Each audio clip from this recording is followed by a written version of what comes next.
That's right, son. Now we got 57 players in this game right now with 31 duos. A nice 110 to whoever that space was. We see the down. It's Duck AFN. Very nice. We'll have to see if he maybe... That was a knock, keep in mind. So where is his teammate? Well, Sleeky just got converted on. He's trying to drop down and find it. Finds a Thunder Power going down there in that Dirt Burger onesie. Going to be taken out. Surreal PK can utilize that Boombo to his advantage right now. Find a nice cheeky 100 on a player. Unsuspecting misses on that one. Okay, that was actually really close, but that player, never mind. He finds it. Josh Z's goes down. Yeah, the two standing still Boombos were a bit difficult, but wrapped it up there.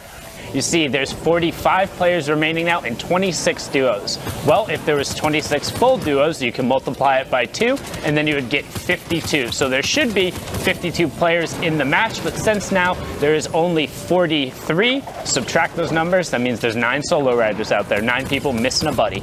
Well, there you go, simple math. Now you know what I know, and we can all level up together. All right, ready? 7 times 2 is 14. 14 minus 9 is 5, right? Right. So then there's 5 players who are solo, and then everyone else is a duo. Boom! There you go. So now we'll never forget this math together, all right? So this is just a quick way to look up at the top right. So right now there's only 1 duo left. Exactly. It's 2v the world, as you like to say. Check out Ronan up on the high ground. A massive rift to go. Rips everyone down from the lower top. They're all coming down from the sky. Ronan just has to look up. Yep. Oh, Ronan. Ronan? So Ronan put down 2 traps, accidentally put a launch pad, broke it down without it being reinforced. So now nobody gets the traps. The whole lobby's reset. Ronan in the bottom right-hand corner picking up that first Elim. Alex, where he's still coming down onto the high ground in the top right. You can see everyone else on the wide shot. Alex does get the conversion there to get the siphon. Now it's all about this Ronan and Clorox fight. But no, goes to drop down, uses the flint knock to cancel his momentum and not take the fall damage, but doesn't follow up on the shot, so we're still reset right now, Zeke. That would have been the most disgusting play I would have seen all day. Alex Berry almost made me lose my mind. Ronan on mid-ground tarp, super critical, and Diet Clorox in even worse state right now. If Weary sends a shot out, it could be the end for either of them. Yeah, so Ronan needs to be careful about not being challenged because he has the bandages, but the lowest effective HP. As I say that, he gets the knock onto Clark. So Ronan has the advantage here now. As long as he doesn't get picked off going for it on again. This little area. But like we talked about the side of the hill, you can't build there. That's not something you can just walk up the side of. I was trying to call it out. Ronan either needed to dip, pushing in right there and converting over into Aiden still, trying to find a shot. And to me, this indicates they don't have double snipes because they've had a number of opportunities to convert on it. But as I say that, Aiden converts anyway, getting the knock onto one player and then pick up Elim. But he's being baited. Boogie Bomb comes out, but then only gets grazed by the very side of a shotgun. So not a ton of damage coming off there. 5 eliminations for them now, Zeke, and we're not even into the top 20 teams. I think if they do that, they can transition it into really good late game success they don't always have, as Anonymous picks up Wilds there on, again, that backside of the circle rotation. If you're here and not using utility, it's rough. You got to be ready to fight, as Anonymous is right there, taking down Slothy Jr. And notice how he's checking his sides anytime he's rotating through and finding another player as he's able to pick up Cypher. But he needs to get the conversion before he goes down. Not like this. Is it? Oh, what? Yes! The last tip! No, he's not going to get it. He's not going to get it. He didn't have one more. That's so unfortunate because as the circle closed, it went up one more. The siphon came through on the very, would have been the difference, but not getting out in time, unfortunately, and also falling just outside of that top 15. As we see Aiden now putting in that rifling skills, putting in the elimination skills, getting great shots there as Vayne picks up Prefix. Then traded out, drops the player down there, and we're into the top 10, Z. The KNG boys, Seal Matt and Epic Whale, they've been pushing up towards there. We're jumping on board now with Gerby. Reminder, this is the NA West portion, the last region. One more duo trying to cement their way into New York City, into the Fortnite World Cup final, and it could be anyone coming out of these lobbies as Gerby here sees his partner get down almost into the top 5, Z. There we go. Top 5 times Sundown. That means everyone else getting a set of placement points. Another 2 for them. Tarp, and then it's Psychno. Gervy and one other solo rider there. Missed who that was at the last second. I think that was actually Aiden. Aiden got, so this is what I'm talking about. In that kind of late game situation, you can't afford to go aggro unless you have your partner 100% supporting you. Sean, nowhere to be seen right now as Bro Corey gets picked up. Sean on the mid-ground tarp. Psychno going down. So now Steel Matt, he picks up an easy conversion over onto Sean. So now Steel Matt for KNG has ultimate high ground. He was able to take it away. Gervy goes to challenge, hits the side of the lip and able to fall down, but has no more Matt. He's just pushing out the side, trying to find whatever shots he can. Trades it out, but Steel Matt in the top right-hand corner from the high ground. They need something, though. Yeah, it looked like they were trying to get a material swap off. They did cut Matt's in half, which was very good there because Sage was hurting on it. Swap had enough there. But now we're going to jump on board with Shortings, who's on that ultimate low ground, utilizing the baller for that extra rotational ability and the shield. As soon as you start getting chipped, just jump right on in it. No critical strikes there. Don't have to use your mats. Do need to be careful about that, though, putting yourself into the storm. There is that 1 second delay, and Shortings decides, nah, time to play some real Fortnite. Gonna jump out of the ball. Only Zaytan still rolling around. Otherwise, we're all moving on the map, Zeke. 12 duos remaining, 17 players left. That number is quickly falling, especially as we're going to get the next circle here. It looks like we're going back toward the Lazy Lagoon north side. We see players going down left and right. Again, top 10 is another placement threshold. Top 5 being that next one. So these guys... A huge performance, taking high and now rotating down onto it, picking up 2 elims apiece. As you see, Cube in the top right. You have Zaytan in the bottom right-hand corner of your screen. On the mid-tarp, hits a double trap and the poison one going through. Great pickup there. So, 1 elim for him as he's running around on that mid-tarp. Has I'm Spy and Fritos right next to him. This is coming down to the wire. We see Frito go down there in the low ground. Spy looks like he's sliding alongside there. Maybe have to go against Rex, Fizzy, and Cube and Bakchoy Boy coming down now. While Zaytan still holding that mid-ground tarp. And looks like Spy gets cracked there. He's going to be sent back to lobby. And those were just the grenade launchers thrown from the high ground. We talk about how good it is to just dump those into these really tight spaces. You can pick up elims. But unfortunately, again, split challenge. Bakchoy Boy goes down. Zaytan picks that one up, but Cube says, I got the high ground. I'm closing this out. There will be no monstrous clutches here.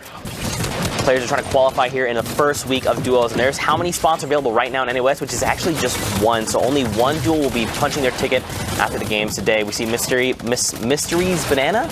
Yep, Mystery's Banana. That mystery had a banana, and now it is gone. No, the banana was the mystery. No. It's the mystery was owned. You know what? You're right. Multiple mysteries have a banana. So it's just like each individual mystery you read is a banana, but that one got peeled right there and thrown away. Tossed. A broadcast bug. That's somebody using it as a fake, trying to get somebody to push down in next to him, trying to see if they leave. But Slowgrow isn't buying it. Instead, rotating with the RPG and looking for people to fight so he can top himself up here on supplies. Now, again, we've changed up one of those zombies running around. It just hasn't updated. We're working to iterate on that, but you see Nick Merckx hanging out down there on the low ground as Slowgrow is trying to rotate to him. He was our elim leader sitting on 4 as Slowgrow does get cracked there, but is able to pick up gaming with junk. That was disgusting. And when we say that, we mean that in a great way. We are disgusted by how good you are. It is sometimes sickening how amazing these players are, just like how amazing and consistent Nick Merckx has been. I know at the very start of this, we kind of talked about him struggling to make it into the late game. Since that first cast, him and Neo have done nothing but improve. Every week, he tweets out a screenshot of where they are on the leaderboards, and they say, work is coming. We're not there yet, but work is coming as he's putting in work now. No sign of Neo, so it's the Nick Merckx show as he frags his way into the top 15. That's 8 points for them already. Trying to just be safe, not waste too much, does get some of that white damage. That means that player has no shields, looking to find him, rotating through, has the AR out, trades back again, needs to find something, and he gets it! A wild scrub, you just got tamed. Nick picking it up there and fragging himself into the top 10. Now pushing up through his own stink. If you dealt it, you don't necessarily smell it as bad, but gets picked up there, unfortunately, just outside of the top 5. Badger now on ultimate high. You have T-Noah and KKJ. Darren just below him. Rich Homie Quinn and Tome with Pash. And then Kaizui also still in the match, hanging out on ultimate low.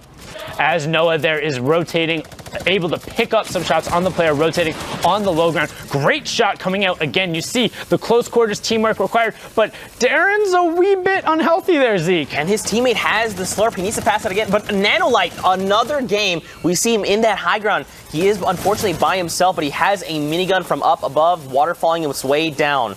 Yeah, Nanolite in the top right of your screen.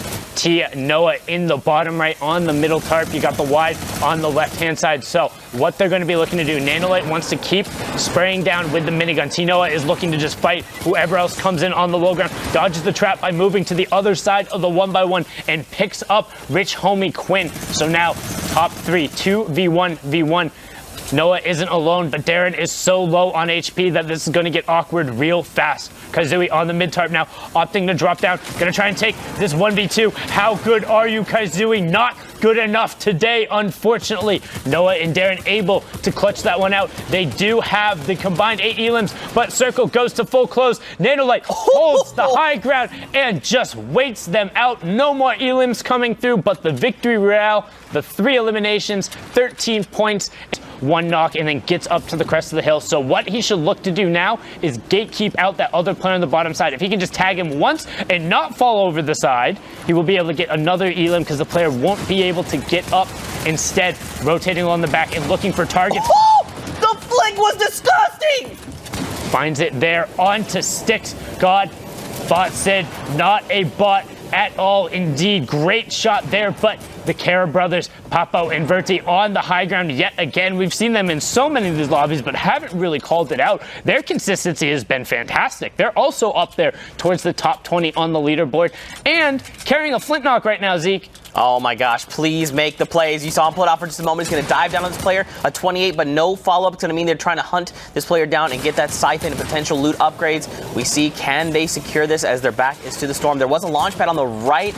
I don't think now is the time to use it, but it is an option. They're going to keep building out. It looks like a duo up above as they try to waterfall down. Oh, that's awkward. Okay, not like this. It's okay. They do pick it up. Yep, they got that there. Now you see Papo trying to find whatever of those resources he can. You hear players trying to utilize the jump pad, but they definitely got bonked. If you don't hear gliders coming out, it means they're hitting their heads on something. Elite Sea Dog going down there. His partner Menace trying to create some room for him, but Finesse Ryan converts on that as fumbles down Scrub Nation, and we're into the top 5. Zeke, it's a 2v2, v1, v1. 4 duos left. Ooh. 6 players remaining.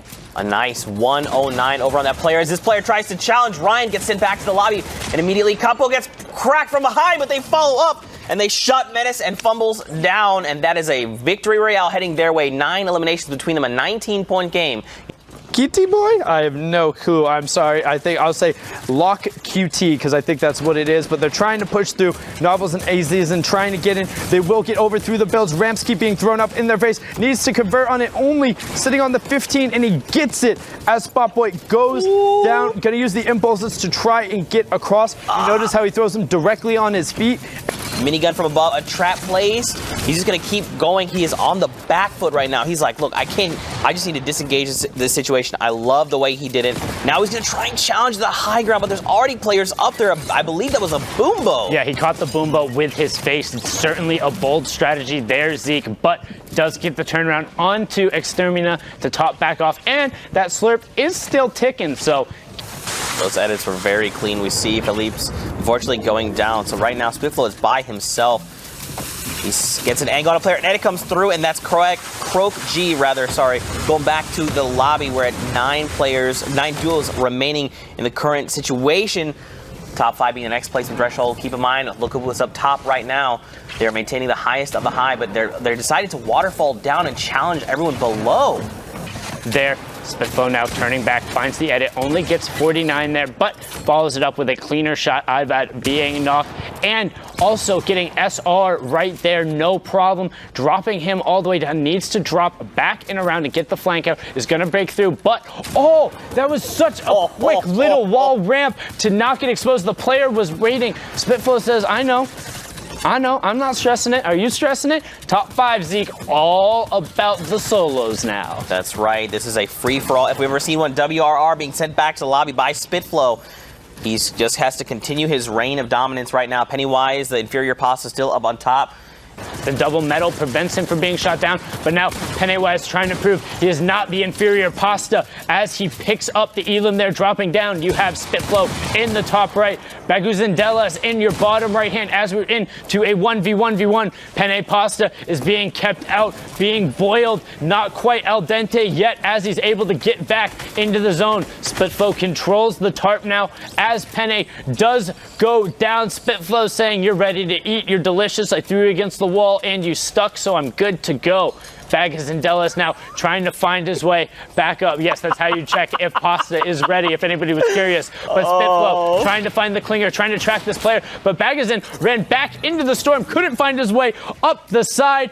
And that's going to be it. Spitflow taking the victory royale. 7 eliminations coming out from him and Felipe's. Just one. And no surprise for me, at least, because I felt like these two players, Rux and Pika, were definitely going to be the players to look out for. Granted, the difference is only going to be 10 points between these players. And as it currently stands right now, Falconer and Arkham, along with Rux and Pika, placement is what separates them right now. Placement, because they both have 3 victory royales and they're both at 39 eliminations. Also, another name that has shot up, we got Neo Rooch and Nick Mercs fam, M-fam in the chat. And then Fulmer and Sofa, the T1 crew, always quality Fortnite players. Not on the list from what I see here was Aiden and his teammate. I'm drawing a blank, really apologize about that one, but yeah, so some of the Ghost guys dropping down, some more players continuing to rise up. Looking here though, you're starting to see, before it was around that 66 to 60 point range there for the top 2, and everyone else was sitting at 48. Clearly, times are a-changing, and we're getting very close to the end of NA West, and we're going to determine the duo that will be moving on to the Fortnite World Cup Finals in New York City.